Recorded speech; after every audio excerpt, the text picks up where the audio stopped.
ዓለም ላይ ካሉ ድንቅ የሰው ልጅ የሥራ ውጤት ከሆኑት ውስጥ በስምንተኛ ደረጃ ላይ ያስቀምጡታል የቅዱስ ላሊበላን ውቅር አብያተ ክርስቲያናትን።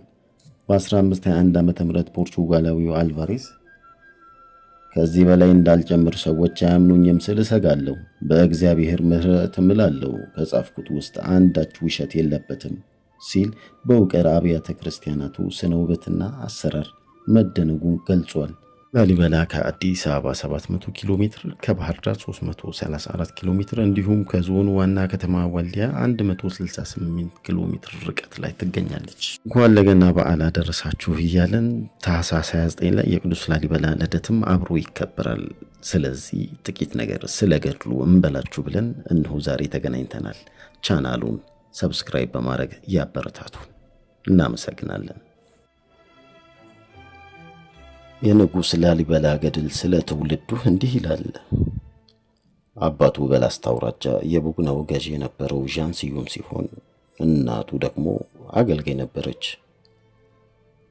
አገልጋይቱ ከዣን ስዩም ማርገዟን የሰማችው የዣን ስዩም ሚስት በንዴት ጦፈች። እመቤቲቱን ፍራቻ ነፍሰ ጡሩ አገልጋይ ወደ ሮሃ የዛሬዋ ላሊበላ ሸሽታ ሕፃኑ እዚያ ተወለደ። እናቲቱ ሕፃኑን እዚያው ትታ ወደ ዣን ስዩም ቤት ተመለሰች። ሕፃኑን ፍለጋ ዣን ስዩም ሰዎች ወደ ሩሃ ሲልክ ሕፃኑ በንቦች ተከቦ አገኙት። ይህኔ ሰዎቹ ላህሊ በላ አሉ። ንቦች ታላቅነቱን የተረዱለት እንደማለት ነው ይላል ገድለ ላሊበላ። የቅዱስ ላሊበላ የትውልድ ቀን ታኅሳስ 29 1101 ዓ.ም ሲሆን በየዓመቱ ታኅሳስ 29 የገና ዕለት በስሙ በተሰየመችው በቀድሞ ሩሃ በአሁኗ ላሊበላ ታላቅ ክብረ በዓል ይሆናል።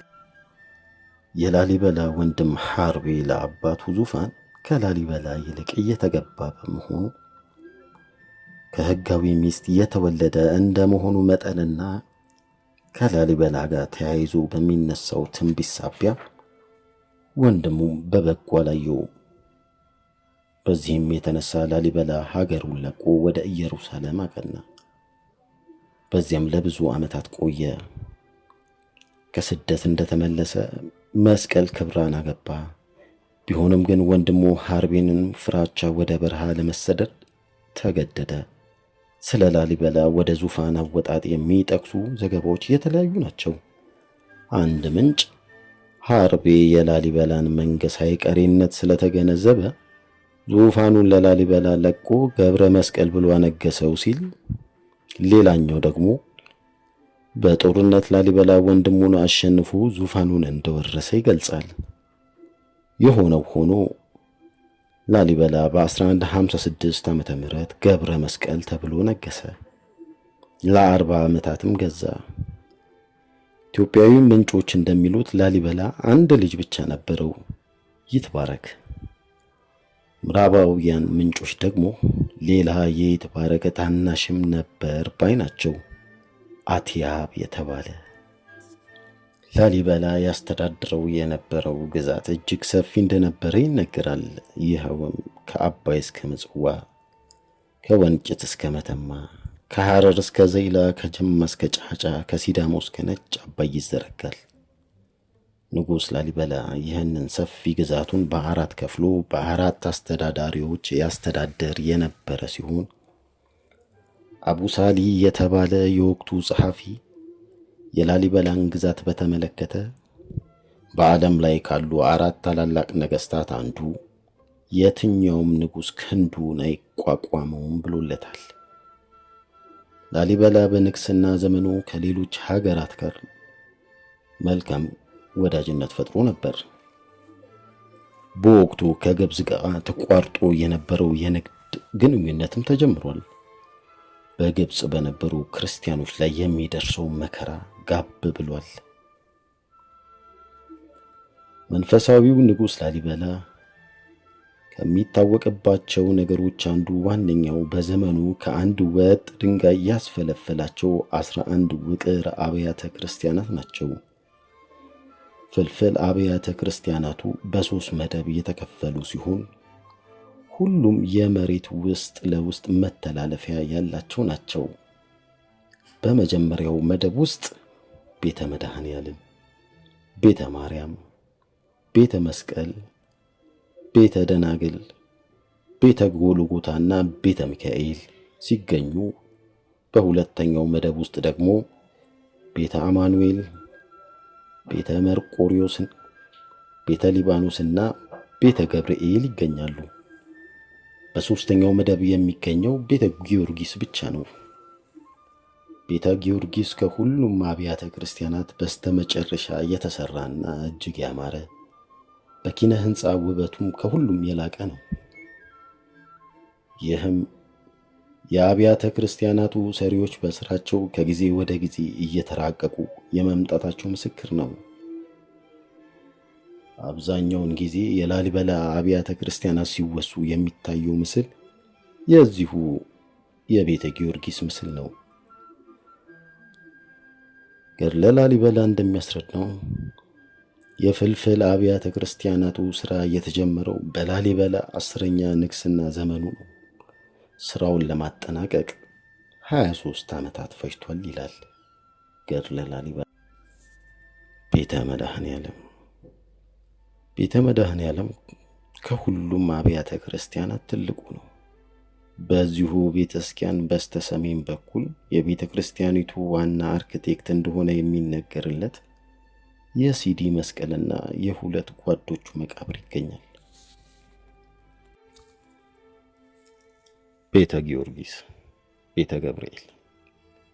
በቤተ ጊዮርጊስ ውስጥ ንጉሥ ላሊበላ የራሱን ዕቃዎች ለማስቀመጥ ይጠቀምበት ነበር የሚባል የእንጨት ሳጥን አለ። በሚገርም መልኩ የእንጨት ሳጥኑ በባለ እንጨት ብሎን የሚዘጋ ነው። በተመሳሳይ መልኩ የቤተ ገብርኤል በሩ በእንጨት መዘውር የሚከፈትና የሚዘጋ መሆኑ ነው። ይኸው ቤተ ገብርኤል ሌላም እንግዳ የሆነ ነገር አለው። ይኸውም መግቢያው በየት በኩል እንደሆነ አለመታወቁና በአሁኑ ወቅት ያለው መግቢያ በላሊበላ ዘመን የተሰራ አለመሆኑ ነው። ትክክለኛው ሳይሆን አይቀርም ተብሎ በሚገመተው በታችኛው መግቢያ ክፍል በኩል ዋሻ ሆኖ በውሃ የተሞላ ነው። ይህ ቤተ ክርስቲያን ለመባል የሚያበቃ ምንም አይነት የመስቀል ምልክት እላዩ ላይ ባለመኖሩና ከተለመደው የቤተ ክርስቲያን አሰራር ወጣ ባለመልኩ ከምዕራብ ወደ ምስራቅ አቅጣጫ ይልቅ አሰራሩ በሰሜን ደቡብ አቅጣጫ በመሆኑ ብዙዎች የላሊበላ ቤተ መንግስት ሆኖ ሲያገለግል የነበረ ሳይሆን እንደማይቀር ይገምታሉ። ከውቅር አብያተ ክርስቲያናቱ ውጪ የላሊበላ ቤተ መንግስት ነው የሚባል ምንም አይነት ነገር አልተገኘም። የኢኮኖሚ ቀውስ። ላሊበላ ለአብያተ ክርስቲያናቱ ስራ ታላቅ ወጪ እንዳወጣ ይገመታል። ከዚህም ጋር በተያያዘ ስራው ወደ መጠናቀቁ ግድም የላሊበላን መንግስት ከፍተኛ የኢኮኖሚ ቀውስ አጋጥሞት ነበር ይባላል። እንደ ገድለ ላሊበላ ዘገባ አብያተ ክርስቲያናቱ እየተፈለፈሉበትን ቦታ ንጉሥ ላሊበላ ከመግዛቱም በተጨማሪ ለግንባታ ሰራተኞች ጻድቁ ንጉሥ የጠየቁትን ያህል ይከፍል እንደነበረ ተጠቅሷል። በስተመጨረሻም አስደናቂዎቹን የላሊበላ ውቅር አብያተ ክርስቲያናት ዩኔስኮ በዓለም ቅርስነት መዝግቧቸዋል። አንዳንዶችም 8ኛው የዓለም አስደናቂ ነገር ሲሉ ያሞካሿቸዋል። እነዚህ አብያተ ክርስቲያናት ከአህመድ ግራኝ ወረራ ጥፋት እንዴት እንደመለጡ አይታወቅም። ንጉሥ ላሊበላ በኢትዮጵያ ኦርቶዶክስ ተዋሕዶ ቤተ ክርስቲያን ቅዱስ ተብሏል። ገድሎቹ የታሪካዊ ሰዎችን በጎ ጎን በእጅጉን አግዝፈው ስለሚያቀርቡ ተአማኝነታቸውና ሚዛናዊነታቸው የሚያጠራጥሩ ቢኖርም ገድለ ላሊበላ ጻድቁ ንጉሥ የመንግስትን ንብረት ለግሉ ተጠቅሞ እንደማያውቅና ፍጹም መንፈሳዊ የሆነ ሕይወት እንደመራ ያትታል። የሆነው ሆኖ ገድለ ላሊበላ እንደሚያስረዳው ላሊበላ ሰኔ 12 ቀን 1172 ዓመተ ምህረት አረፈ። አስክሬኑም በቤተ ጎልጎታ ውስጥ ይገኛል።